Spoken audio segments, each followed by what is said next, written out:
रात के सन्नाटे में जब पूरा घर सो रहा था, मेरे छोटे बेटे रोहन ने मेरे कान में फुसफुसा कर कहा, मम्मी, पापा आपको समय नहीं देते। उस एक वाक्य ने मेरे भीतर एक ऐसी गहरी खामोशी ला दी जो चीख से भी ज्यादा दर्दनाक थी। मेरे पति राहुल और मैंने अपनी दुनिया अपने प्यार की नींव पर बनाई थी, लेकिन रोहन के मासूम शब्दों ने उस नींव में एक ऐसी दरार दिखा दी जिसे मैं इतने सालों से नजरअंदाज कर रही थी। उस रात मैं पीछे हट गई और इस कड़वी सच्चाई ने मेरे परिवार का सब कुछ बदल दिया। हमारा जीवन फिर कभी वैसा नहीं रहा जैसा पहले था। नमस्कार दोस्तों और कहानियों के प्रेमियों, मैं हूँ आपकी अपनी दीपिका और आपका स्वागत है दीपिका स्टोरी में। आज मैं आपके लिए एक ऐसी कहानी लेकर आई हूँ जो सिर्फ एक कहानी नहीं बल्कि कई घरों की अनकही सच्चाई है। इसे सुनते हुए अपने हेडफोन्स लगा लें और यदि आपने अभी तक हमारे चैनल को सब्सक्राइब नहीं किया है तो कृपया अभी कर लें, ताकि आप ऐसी दिल को छू लेने वाली कहानियों से कभी वंचित न रहें। तो चलिए शुरू करते हैं आज की इस मार्मिक कहानी को। राहुल और प्रिया की प्रेम कहानी दिल्ली विश्वविद्यालय के कैंपस में शुरू हुई थी। राहुल एक तेज तर्रार और महत्वाकांक्षी छात्र था जो अर्थशास्त्र में अपना नाम बनाना चाहता था, और प्रिया अपने शांत स्वभाव और कला के प्रति प्रेम के साथ साहित्य की दुनिया में खोई रहती थी। उनकी पहली मुलाकात एक कॉलेज फेस्ट में हुई, जब प्रिया एक कविता पाठ कर रही थी और राहुल भीड़ में खोया सा उसे सुन रहा था। उसकी आवाज में एक जादू था और उसकी आंखों में एक गहराई जिसने राहुल को तुरंत अपनी ओर खींच लिया। राहुल ने हिम्मत करके प्रिया से बात की और जल्द ही उनकी दोस्ती प्यार में बदल गई। वे घंटों कैंटीन में बैठकर भविष्य के सपने बुनते, दिल्ली की सड़कों पर हाथ में हाथ डाले घूमते और एक दूसरे के साथ हर पल को एक याद बना देते थे। उनके लिए प्यार सिर्फ एक एहसास नहीं बल्कि एक वादा था, एक अटूट बंधन था। कॉलेज खत्म होने के बाद राहुल को मुंबई में एक प्रतिष्ठित इन्वेस्टमेंट बैंक में नौकरी मिल गई। ये उसके सपनों का पहला कदम था। प्रिया ने बिना किसी हिचकिचाहट के उसका साथ देने का फैसला किया। मुंबई जैसे बड़े शहर में जहां हर कोई अपने सपनों के पीछे भाग रहा था, राहुल और प्रिया ने अपना छोटा सा आशियाना बनाया। शुरुआती साल संघर्ष भरे थे। राहुल दिन रात काम करता और प्रिया घर को संभालती, अपनी कला को एक छोटे से कोने में सहेज कर रखती। उनके लिए रात का खाना एक साथ खाना या वीकेंड पर मुंबई की चौपाटी पर घूमना ही सबसे बड़ी खुशी थी। राहुल की आंखों में प्रिया हमेशा अपने सपनों की किरण देखती थी और प्रिया के प्यार में राहुल को अपनी सारी थकान भूल जाती थी। शादी के कुछ सालों बाद उनके जीवन में एक नन्ही सी खुशी आई। उनका बेटा रोहन के आने से उनकी दुनिया पूरी हो गई। उसका मासूम चेहरा, उसकी किलकारियां उनके जीवन में एक नई ऊर्जा ले आई थी। प्रिया ने अपनी कला को कुछ समय के लिए किनारे रख दिया और अपना पूरा ध्यान रोहन और घर पर केंद्रित कर दिया। राहुल भी अपने बेटे को देखकर अभिभूत हो जाता था और उसे अपने परिवार के लिए और भी ज्यादा मेहनत करने की प्रेरणा मिलती थी। लेकिन समय के साथ मुंबई की तेज रफ्तार जिंदगी और राहुल की महत्वाकांक्षा ने उनके रिश्ते पर धीरे धीरे असर डालना शुरू कर दिया। राहुल का करियर ग्राफ तेजी से ऊपर जा रहा था। उसे बेंगलुरु में एक बड़े प्रोजेक्ट की कमान संभालने का मौका मिला, जिसके लिए उन्हें पूरे परिवार के साथ शिफ्ट होना पड़ा। बेंगलुरु के आईटी हब में राहुल का काम और भी बढ़ गया। सुबह जल्दी निकलना और रात को देर से लौटना उसकी दिनचर्या बन गई। कभी कभी तो वो हफ्तों के लिए बाहर चला जाता। प्रिया को लगता था कि ये सब उनके भविष्य के लिए है, उनके बेटे के अच्छे जीवन के लिए है। वो खुद को समझाती रहती थी कि राहुल को सिर्फ काम से प्यार है और वो हमेशा उसके और रोहन के लिए मेहनत करता है। लेकिन धीरे धीरे प्रिया ने महसूस करना शुरू कर दिया कि राहुल अब पहले जैसा नहीं रहा। वो थका हुआ, चिड़चिड़ा और हमेशा अपने काम में खोया रहता था। जब वो घर लौटता तो उसका शरीर तो घर में होता, लेकिन उसका मन लैपटॉप, मीटिंग्स और फोन कॉल्स में ही उलझा रहता था। प्रिया ने कई बार कोशिश की कि वे कुछ पल साथ बिताएं, पुरानी बातें करें, हंसें, लेकिन राहुल अक्सर या तो सो जाता या कहता, प्रिया मैं बहुत थका हुआ हूँ, कल बात करते हैं। वो कल कभी आता ही नहीं था।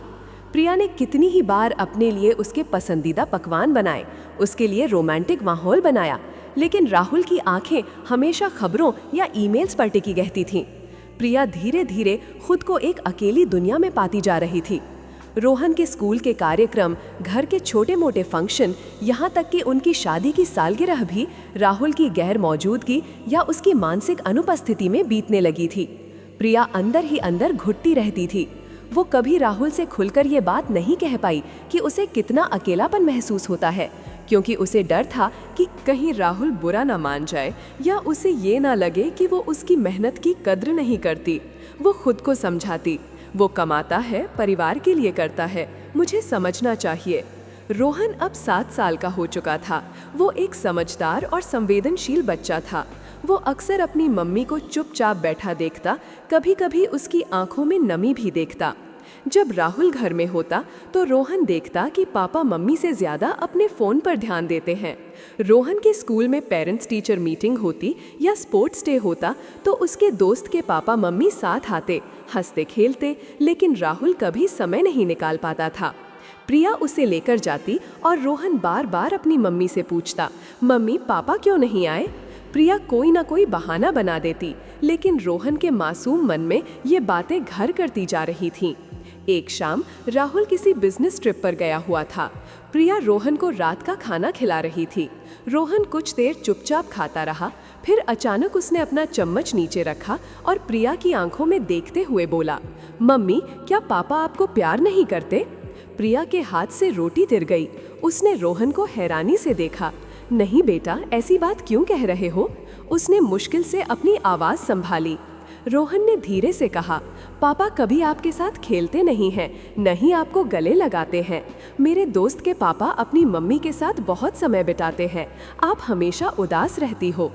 रोहन ने ये सब इतनी मासूमियत से कहा था कि प्रिया की आत्मा तक हिल गई। उसके बेटे ने उस कड़वी सच्चाई को आवाज़ दे दी थी जिसे वो इतने सालों से अपने भीतर दबाए बैठी थी। उस रात प्रिया सो नहीं पाई। रोहन के शब्द उसके कानों में गूंजते रहे, पापा आपको समय नहीं देते, आप हमेशा उदास रहती हो। उस पल प्रिया ने महसूस किया कि वो सिर्फ खुद को धोखा दे रही थी। वो एक रिश्ते में थी, लेकिन भावनात्मक रूप से अकेली थी। उस रात उसने खुद से एक सवाल पूछा, क्या मैं इसी जीवन के लिए बनी थी? क्या मेरा प्यार इतना कमज़ोर था कि राहुल को इसकी परवाह भी नहीं? उसने राहुल के प्रति कोई गुस्सा महसूस नहीं किया, बल्कि एक गहरी उदासी और खालीपन महसूस किया। उसने पीछे हटकर अपने जीवन को देखना शुरू किया। उसे एहसास हुआ कि उसने अपने सपनों, अपनी कला, अपनी खुशी को राहुल के करियर और परिवार के नाम पर बलिदान कर दिया था। और बदले में उसे क्या मिला था? अकेलापन और एक अधूरापन। अगले कुछ हफ्तों तक प्रिया में एक अजीब सा बदलाव आया। वो पहले से ज़्यादा शांत हो गई। उसने राहुल से बात करना कम कर दिया। वो अपनी दिनचर्या में तो थी, लेकिन उसकी आंखें और उसकी मुस्कान जो कभी राहुल के लिए चमकती थीं, अब बुझ सी गई थीं। राहुल ने शुरू में तो इस बदलाव पर ध्यान नहीं दिया, लेकिन जब प्रिया ने उससे रोमांटिक इशारे करना बंद कर दिया और रात को जब वो देर से आता तो उसके लिए जागकर इंतजार करना बंद कर दिया, तब उसे कुछ अजीब लगने लगा। वो पूछता, प्रिया तुम ठीक हो? कुछ परेशान हो? प्रिया सिर्फ मुस्कुरा देती और कहती, नहीं राहुल, मैं ठीक हूँ, बस थोड़ी थकी हुई हूँ। ये जवाब राहुल ही के जवाब की प्रतिध्वनि थी जो वो अक्सर उसे दिया करता था। एक दिन रोहन के स्कूल में एनुअल डे था। रोहन ने एक प्ले में हिस्सा लिया था और वो अपने पापा को वहाँ देखना चाहता था। प्रिया ने राहुल को कई हफ्तों पहले से याद दिलाना शुरू कर दिया था। राहुल ने वादा भी किया था कि वो आएगा, लेकिन उस दिन ऐन मौके पर राहुल का एक बहुत ही महत्वपूर्ण मीटिंग आ गई। उसने प्रिया को फ़ोन करके कहा, सॉरी प्रिया, मैं नहीं आ पाऊंगा, बहुत ज़रूरी क्लाइंट मीटिंग है। प्रिया ने इस बार कोई बहस नहीं की। उसने सिर्फ ठीक है कहा और फ़ोन रख दिया। जब रोहन ने देखा कि उसके पापा नहीं आए तो वो बहुत उदास हो गया। उसने प्ले तो किया, लेकिन उसकी आंखों में वो चमक नहीं थी। जब प्रिया और रोहन घर लौटे तो प्रिया ने रोहन को दिलासा दिया, कोई बात नहीं बेटा, पापा बिजी थे। लेकिन रोहन ने पलटकर कहा, मम्मी पापा को कभी मेरे लिए समय नहीं होता। उस रात प्रिया ने फैसला कर लिया कि अब उसे चुप नहीं रहना है। राहुल देर रात घर आया। उसने देखा कि प्रिया हॉल में बैठी हुई थी और रोहन सो चुका था। प्रिया तुम अभी तक सोई नहीं? राहुल ने पूछा। प्रिया ने उसकी तरफ देखा। उसकी आंखों में एक अजीब सी चमक थी जो राहुल ने पहले कभी नहीं देखी थी। राहुल, मुझे तुमसे कुछ बात करनी है, प्रिया ने शांत लेकिन दृढ़ता से कहा। राहुल ने सोफे पर बैठते हुए कहा, हाँ बोलो, मैं सुन रहा हूँ। प्रिया ने गहरी सांस ली। आज रोहन का एनुअल डे था। वो बहुत खुश था कि तुम आओगे, लेकिन तुम नहीं आए। राहुल ने तुरंत सफाई दी। प्रिया, मैंने बताया ना, वो क्लाइंट मीटिंग बहुत ज़रूरी थी, डील बहुत बड़ी थी।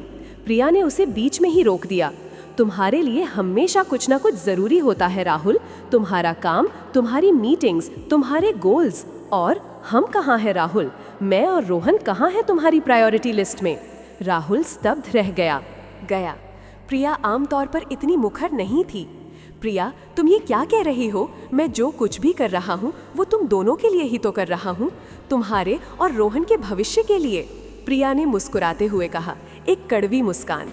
किस भविष्य की बात कर रहे हो राहुल? एक ऐसा भविष्य जहाँ हम सब कुछ पालेंगे सिवाय एक दूसरे के।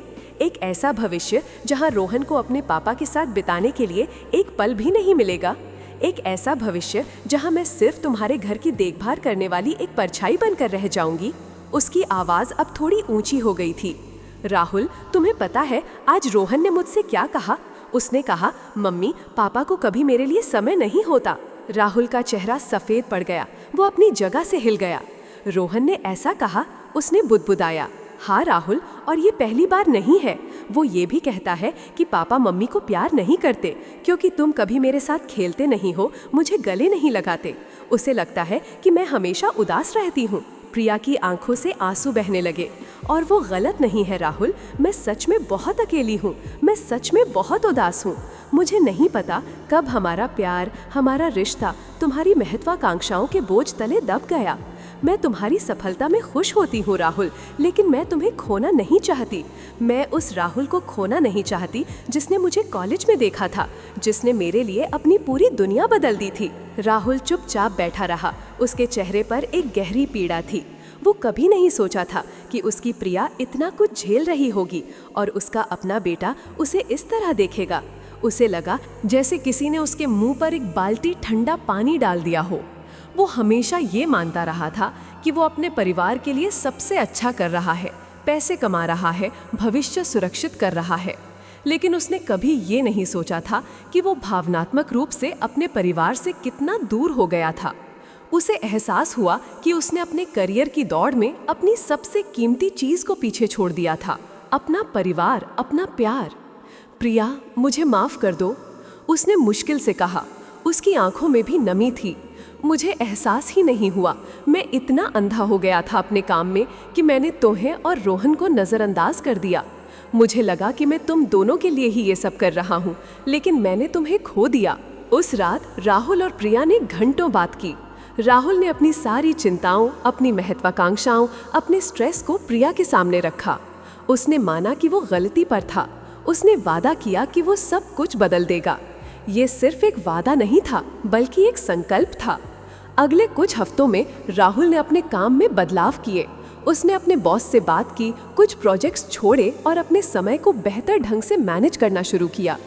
उसने हर शाम जल्दी घर आने की कोशिश की ताकि वो रोहन के साथ खेल सके, उसे होमवर्क में मदद कर सके और प्रिया के साथ बैठकर बातें कर सके। शुरुआत में ये आसान नहीं था।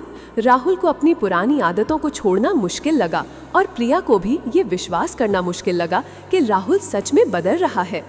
लेकिन राहुल ने हार नहीं मानी। वो हर दिन कोशिश करता रहा। वो सुबह रोहन को स्कूल छोड़ने जाने की कोशिश करता और प्रिया के साथ बैठकर बातें करता लगा। शाम को वो प्रिया के साथ बालकनी में बैठकर चाय पीता, दिन भर की बातें करता। वो प्रिया को उसके कला के सपने को फिर से जगाने के लिए प्रेरित करता। प्रिया ने धीरे धीरे फिर से ब्रश उठाया और राहुल ने उसे अपनी कला को प्रदर्शित करने के लिए जगह बनाने में मदद की। उनके रिश्ते में धीरे धीरे गर्माहट लौटने लगी। राहुल ने प्रिया को फिर से वैसे ही डेट करना शुरू किया जैसे वे कॉलेज में करते थे। वे वीकेंड पर बेंगलोर के आसपास घूमने जाते, पुराने दिनों की यादें ताज़ा करते। रोहन के चेहरे पर भी एक नई चमक आ गई थी। उसे अपने पापा के साथ क्रिकेट खेलना बहुत पसंद था और वो गर्व से अपने दोस्तों को बताता था कि उसके पापा उसे स्कूल छोड़ने आते हैं। प्रिया ने फिर से राहुल की आंखों में वही प्यार देखा जो कभी कॉलेज के दिनों में था। ये एक रातों रात बदलाव नहीं था, बल्कि एक धीमी, दर्द भरी लेकिन बेहद खूबसूरत यात्रा थी जिसमें उन्होंने एक दूसरे को फिर से पाया। आज राहुल और प्रिया का परिवार पहले से कहीं ज्यादा मजबूत है। राहुल अभी भी काम करता है, लेकिन अब वो जानता है कि उसके लिए क्या महत्वपूर्ण है। उसने काम और परिवार के बीच एक सही संतुलन बनाना सीख लिया है। प्रिया अब अपनी कला को एक नए जुनून के साथ आगे बढ़ा रही है और उसकी पेंटिंग्स बैंगलोर की कई गैलरी में प्रदर्शित होती हैं। रोहन अब एक खुशहाल और सुरक्षित बच्चा है, जिसे पता है कि उसके मम्मी पापा उसे कितना प्यार करते हैं। प्रिया अब भी उस रात को याद करती है जब रोहन ने उसे वो कड़वी सच्चाई बताई थी। वो जानती है कि उस एक वाक्य ने उनके जीवन को बदल दिया। वो पीछे हटी, उसने अपने रिश्ते को एक नए नजरिए से देखा और इस खोज ने उनके परिवार का सब कुछ बदल दिया। उनका जीवन फिर कभी वैसा नहीं रहा जैसा पहले था, और ये एक अच्छी बात थी, क्योंकि अब उनका जीवन प्यार, समझ और वास्तविक जुड़ाव से भरा था। दोस्तों, ये कहानी हमें सिखाती है कि रिश्ते में सिर्फ भौतिक सुख और सफलता ही सब कुछ नहीं होती, बल्कि भावनात्मक जुड़ाव और एक दूसरे के लिए समय निकालना भी उतना ही जरूरी है। कभी कभी एक मासूम बच्चे के शब्द हमें वो सच्चाई दिखा देते हैं जिसे हम अपनी आंखों से देख नहीं पाते। अगर आपको ये कहानी पसंद आई हो तो कृपया इसे लाइक करें, कमेंट करके हमें बताएं कि आपको सबसे अच्छा क्या लगा और अपने दोस्तों और परिवार के साथ शेयर करें। और हाँ, दीपिका स्टोरी को सब्सक्राइब करना ना भूलें, ताकि आप ऐसी और भी दिल को छू लेने वाली कहानियाँ सुनते रहें। मिलते हैं अगली कहानी में, तब तक अपना ख्याल रखें।